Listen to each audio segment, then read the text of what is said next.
नाज़रीन अस्सलाम वालेकुम वरहमतुल्लाहि वबरकातुहू। ये सूरत इंज़ाल एक ऐसा आर्ज़ा है कि जो हम बिस्तरी के फ़ेल की तकमील नहीं होने देता। यानी हम बिस्तरी का जो तभी वक्त होता है, तभी मुद्दत होती है, टाइमिंग होती है, वो अभी पूरी नहीं हो पाती कि इंसान की मनी का इखराज हो जाता है और हम बिस्तरी का जो फ़ेल होता है ना, वो दरमियान के अंदर रुक जाता है। इंसानी टाइमिंग की या मुद्दत की जो तबीई मुद्दत है वो मैं आपको बता देता हूँ। वो 3 मिनट से लेकर 5 मिनट तक है। और ये जो तबीई मुद्दत है ये मर्द और औरत दोनों के अंदर बराबर होती है। बाज़ लोग ना अपनी निशात के लम्हात को बढ़ाने के लिए अपने तजर्बे की बुनियाद पर उसे बढ़ा लेते हैं, ज़्यादा भी कर लेते हैं। ये होती गैर तबीई मुद्दत है। तो वो फिर लोगों के अंदर ना शेखियाँ आके बखेरते हैं, तो जिससे दूसरे लोग बेचारे सादा लोग होते हैं वो एहसास कमतरी का शिकार हो जाते हैं और हमारे पास आ जाते हैं कि जी हालांकि उनको मर्ज़ कोई नहीं होती, वो बिल्कुल ठीक होते हैं। तो मैं जो ये नुस्खा बयान करना चाह रहा हूँ, ये मैं आपको सूरत इंज़ाल का जो हकीकी मर्ज़ होता है ना, उस मर्ज़ का इलाज बता रहा हूँ। और उसकी मैंने जो एक इंसानी मुद्दत होती है वो बता दी है मैंने। तो अगर इतनी है तो वो सूरत इंज़ाल का मरीज़ नहीं है।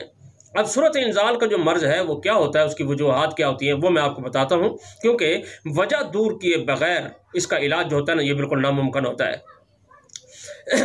इस मर्ज़ की एक अहम वजह कि मनी के अंदर हिद्दत का पैदा हो जाना, हरारत का पैदा हो जाना, ये इस मर्ज़ की एक अहम वजह होती है। ये हिद्दत और हरारत अक्सर औकात ऐसा होता है कि जो मज़ी के गुदूद होते हैं ना, जिसे गुद्दा मज़ी कहा जाता है, गर्मी की वजह से उसके अंदर सोजन और वरम पैदा हो जाती है कि जिससे लज्जत का एहसास बढ़ जाता है, लज्जत बढ़ जाती है, जो जल्दी फारिग होने का सबब बनता है।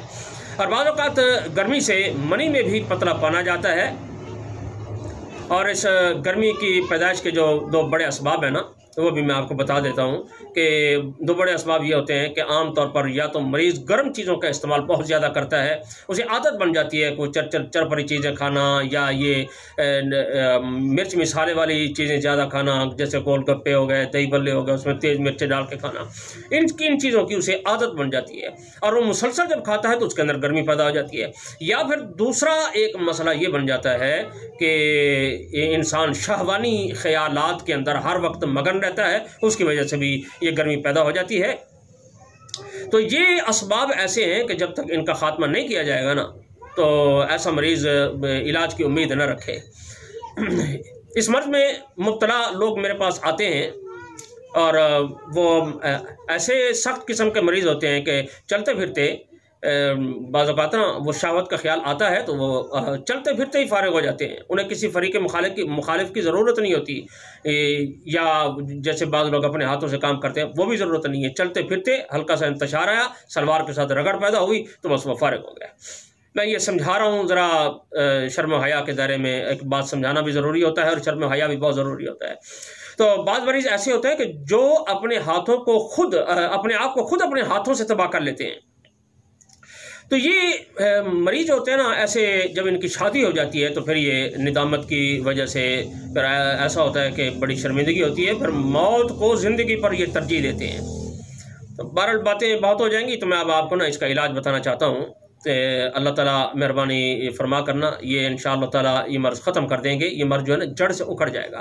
लेकिन इलाज से पहले मेरी एक पुरानी गुजारिश है कि जो मैं बार बार आप हज़रात से करता रहता हूँ, कि आप हज़रात को इल्म है कि यूट्यूब पर मेरा एक चैनल हकीम सनाउल्लाह ऑफिशियल के नाम से मौजूद है। जिन हज़रात ने सब्सक्राइब कर लिया, अल्लाह ताला उनको जज़ाए खैर अता फरमाए।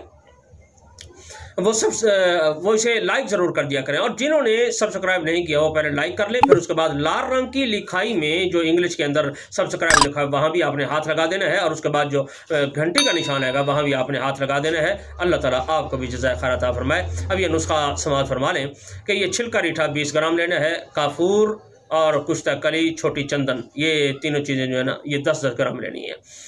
अच्छा, छिलका रीठा अगर अब 20 ग्राम है ना, तो आप 40 ग्राम छिलका रीठा लेंगे, तो उसमें से जो गुठलियाँ निकलेंगी ना, तो बाकी इंशाअल्लाह ताला 20 ग्राम बच जाता है अंदाज़न। तो आप ये इसके अंदर मिला लें, थोड़ा ज़्यादा हो जाए अगर ग्राम 2 ग्राम तो परेशान नहीं होना।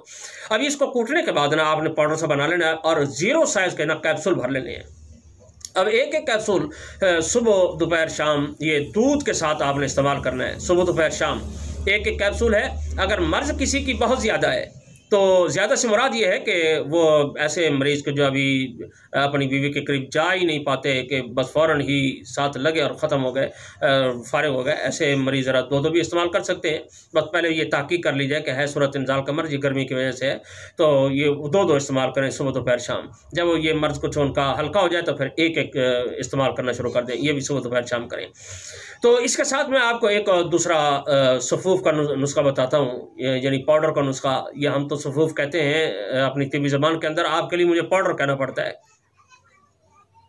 تو یہ تال مکھانہ، یہ نسخہ بھی آپ لکھ لیں، تال مکھانہ تخم خرفہ۔ اچھا، ایک بات اور بھی میں یہاں اپنی غلطی کی نشاندہی کرتا چلوں کہ میں نے کسی ایک ویڈیو کے اندر نا تخم خرفہ کے متعلق کہہ دیا تھا کہ یہ نیاز بو کے بیج ہوتے ہیں، نیاز بو یہ مشک پبری کے بیج ہوتے ہیں، یہ وہ غلط تھا۔ وہ میں نے ذرا سبقت لسانی میں تیز بولنے کی وجہ سے نا میں نے ایسا کہہ دیا تھا۔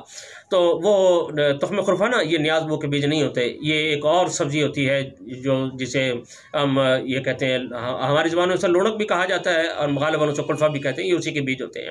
تو یہ نسخہ لکھیں کہ تال مکھانہ ہے، تخم خرفہ، بیج بند، گوند کیکر، پھول مکھانہ اور چھوٹی الائچی، موسلی سفید انڈیا والی، تباشیر، اجوائن خراسانی، زیرہ سفید، یہ ساری چیزیں آپ نے 10 گرام لینی ہے، اور جو کوزہ مصری ہے یہ آپ نے 50 گرام لینی ہے۔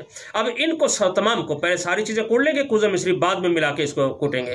تو یہ تمام کا آپ نے پاؤڈر بنا لینا ہے، اور یہ جو چائے والا چمچ ہوتا ہے نا، 1 چمچ صبح نہار میں کھانا ہے، کیپسول بھی ساتھ کھا لیں، اور 1 چمچ جو ہے نا دوپہر کو کھا لینا ہے، اور 1 چمچ شام کو کھا لینا ہے۔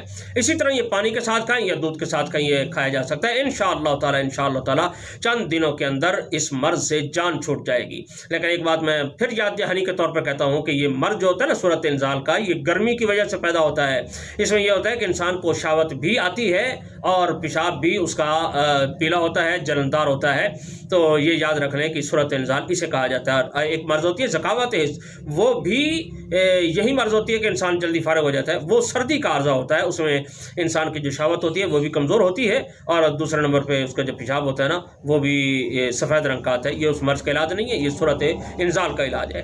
اب بس آخر میں دعا ہے کہ اللہ تعالیٰ مجھے، آپ کو اور تمام امت مسلمہ کو صحت کاملہ عاجلہ مستقلہ مستمرہ عطا فرمائے۔ آخر دعوانا ان الحمد للہ رب العالمین۔ السلام علیکم ورحمۃ اللہ وبرکاتہ۔